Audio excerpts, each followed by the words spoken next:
আমেরিকায় অবৈধ অভিবাসীদের বিরুদ্ধে কয়েকদিনের অভিযানে হাজারের বেশি মানুষকে গ্রেপ্তার করা হয়েছে।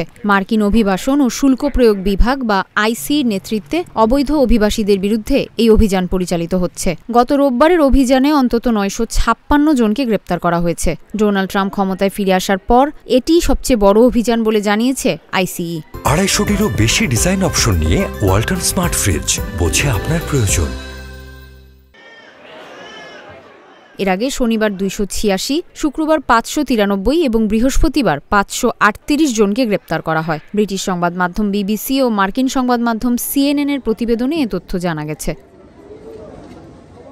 যুক্তরাষ্ট্রের বিভিন্ন শহর যেমন শিকাগো, নিউ জার্সি ও মায়ামিতে পরিচালিত এই অভিযানে একাধিক ফেডারেল সংস্থা অংশ নেয়। এই অভিযান আরও কয়েকদিন চলবে বলে ধারণা করা হচ্ছে। সামাজিক যোগাযোগ মাধ্যম এক্সে আইসিই লিখেছে, রোববার দেশজুড়ে 956 জনকে গ্রেপ্তার করা হয়েছে। অবৈধ অভিবাসীদের ধরতে শিকাগোয় এই বাড়তি অভিযান ছাড়াও Atlanta, Puerto Rico, Colorado, Los Angeles, Austin ও টেক্সাস শহরে অভিবাসন সংক্রান্ত কর্মকর্তাদের তৎপরতা রয়েছে।